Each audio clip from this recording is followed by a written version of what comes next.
Right, so welcome. It's Crafty Carol here from Crafty Carol's Cards, and today we're going to be looking at different ways to watercolor or get watercolor effects on our cards. So as always, I've got a bit carried away, but the set I'm using is I've used the Color and Contour set, which has a sort of fill-in element as well as an outline element. Various ones of them, a splodgy thing, which you could use if you don't want to try these techniques I'm showing you today, but hey, and some really nice sentiments. And it matches and goes with the Scalloped Contour Die Set, which has these wonderful sets of, you've seen them before, I've used them before in different cards, different rectangles to cut different panels for cards, but it also has the flower, which matches this one here, and the flower stem, which matches this one. So you can cut out these designs too on these cards, on this set. So I also wanted to mention another set, which is currently still available, I think, in the current catalogue, but it's the Watercolor Shape Set, which coordinates with various dies and punches. But if you haven't got watercolor paper or you want to try these things, then this is quite a good alternative. So I thought I'd just mention that while we were talking about it. So would you like to see the cards? I got carried away again. I was only going to do a couple, but I thought I want you to use and have a play with the lovely watercolor paper. So I'm going to show you different ways to do it, to use it. So we're going to get a little bit messy today, I have to admit, but I'm sure we'll be fine. I've just realised I've forgotten to bring my kitchen roll. I'll have to go and get that in a minute, but that's fine. So this is the first one I did, and I've used the outline stamp to stamp a background. And I've also used the watercolor card, stamped the card and the colours, and allowed the water to do its work. And I'll show you how I've done that. Bring it a bit closer so you can see it. Allowed the water to do its work on it, and yeah, right. So I've done a similar one. There's another one. So I've done the same thing in a different color. So this one is using the new polished pink color. So again, I've stamped the background using the outline and then stamped and watercolor those. I've done that in a slightly different way, and I'm going to show you both today. So then I had a little go at using splattered ink. So I don't know if you can see, getting these quite close so you can see, but this is splattered ink onto the wet watercolored paper. Again, I've used the flowers, so I'll show you that one. And the other one I did was I used actual ink droplets, and that's what gave, no, sorry, this wasn't the ink droplets, I'll show you that in a minute. This one was using the Stampin' Right markers. So I'll show you how to get that effect as a background as well. I had great fun playing with this. And finally, and I've covered it over with the top, but I use splodges of ink to do these panels I've stuck behind the big panel. But you can't see too much of them, sadly, but I shall show you that technique so you'll see it better in a minute. So I love playing with watercolor paper. Of course, you can use the watercolor pencils on the paper, but I wanted to show you some slightly different things. I'll do another video about using watercolor pencils on the watercolor paper, but coloring in with your watercolor pencils and then adding water onto watercolor paper gives you a gorgeous effect. So if you want to try that, please do. But let's have a play. Let's get straight into it. So let's have a go with the first thing. So I've got my piece of watercolor paper that I've already cut to size, which is this size, which is 8.5 by 11.8. I like that size as the front because it leaves room around the edge to do whatever you want in the background. So get your watercolor paper and lots of kitchen towel because it's messy. This is all messy. The other thing I've got is the water spritzer. These are wonderful, wonderful tools. So I'm going to show you two pieces ready.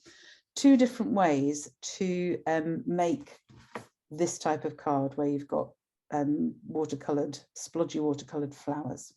These are the two I've made, and I'll show you the two different techniques I use to get those. So the first, there we go. Yeah, I've got water in it. I thought I'd just better check that. What colour should we do? Let's do these. I've got these ones out, so we'll use Fresh Freesia.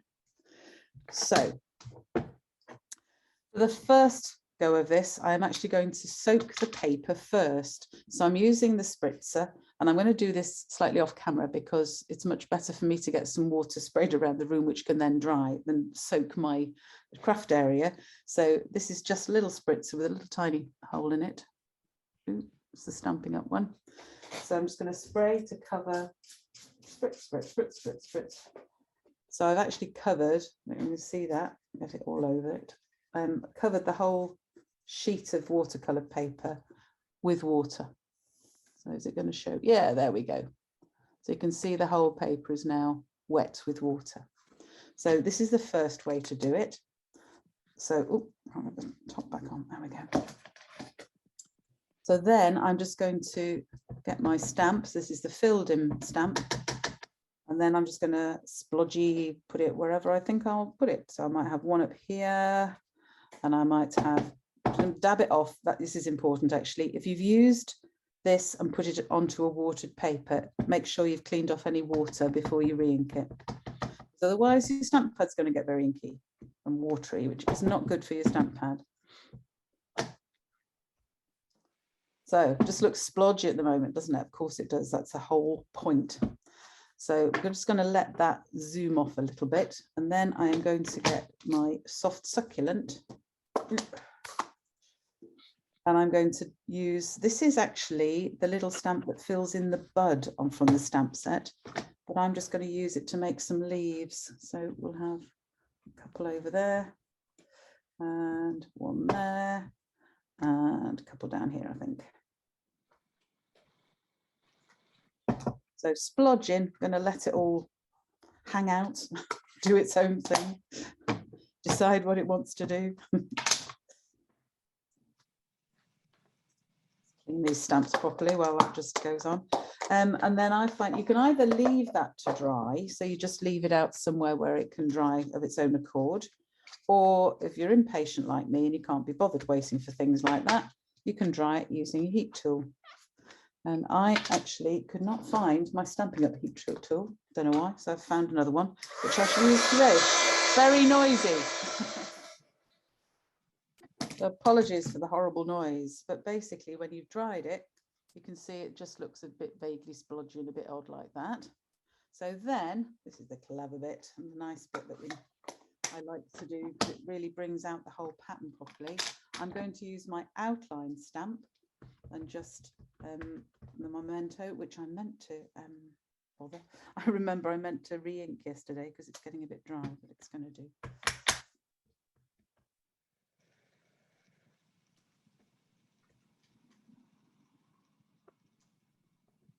There's that. And I'm going to do the leaf as well.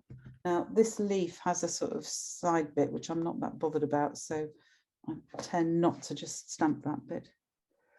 I'll just use the leaf bit itself, I think.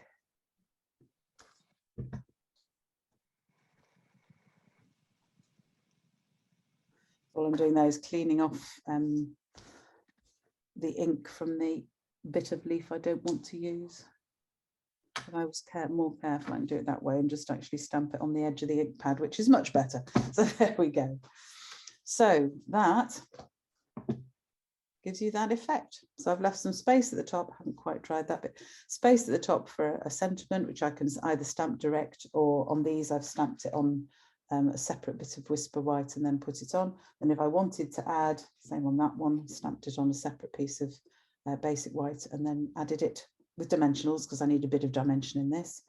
The other way you can add dimension is we can actually do one of these flowers and stick it on top, which is actually what I did on this card. So up to you what you want to do. The thing I always add to it, I just use one of my markers to fill in the centers, because they otherwise to me look a bit pale. So it's all dry now, it's not going to flop around anywhere if I just put something in the centers just to bring those out. So that is the first way to do it. Okay, bring it close so you can see it properly. There. So the second way is to do it slightly in reverse. So this time, let's get my pads again. This time what we're going to do is stamp the things first and then add the water. And it gives just a very slightly different effect. So I'm going to do the same thing. So this time I'm just using this fill-in stamp again. I'm obviously running out of ideas because I'm doing them in much the same way and in the same place, but that's fine too. Then the green too. Let me just open that perhaps. Close this one.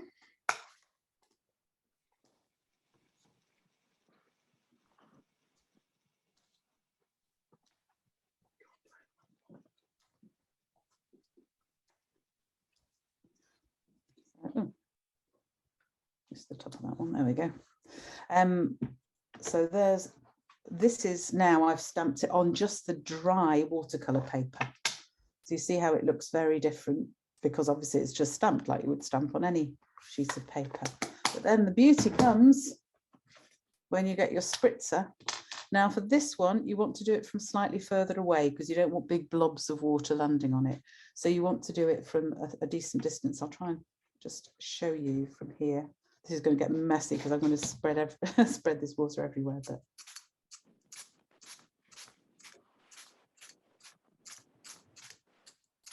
there we go.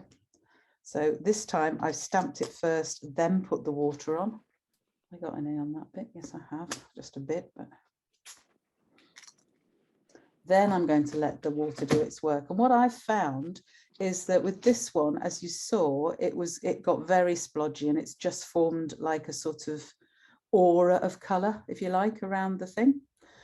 With this one, you tend to keep much more of the shape of the stamp that you've put down, but you still get that nice, I'm just going to let it run around a little bit. There we go, that nice sort of blurring of the edges, if you like, but without losing so much of the detail. Yeah. So again, I'm going to dry that. I'll move away. So if I then do the outline again in these. Now, when you come to use this stamp set, the infill does not fit. Oops. The infill doesn't actually perfectly fill. They're supposed to be sort of arty, so it doesn't exactly match the stamp. I can actually show you that on the envelopes because I have, of course, already stamped my envelopes because you have to. Oops, come here, envelope. So you can see there that that's the outline stamp, and then I've tried to sort of infill it. And if you match some petals, it doesn't match other petals and all sorts of stuff. So it's supposed to look a bit messy like that. But that's why I think it lends itself to this type of technique, to be honest. So I'm just going to do a couple of leaves and get the bottom off that leaf there.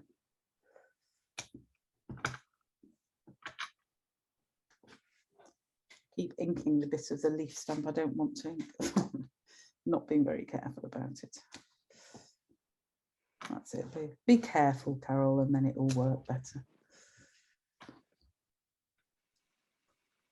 There we go. So again, there's the difference. Let me fill in the middle of the flowers and then you'll see the comparison a bit better.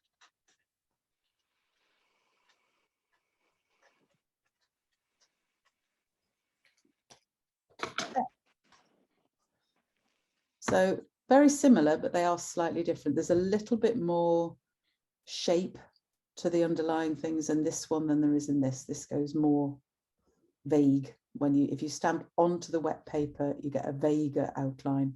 You get a slightly tighter outline if you stamp and then add the water. So not too different, but it's very slightly different. And of course, the camera doesn't show them brilliantly, but there you go. They are slightly different. So that's one technique you can try.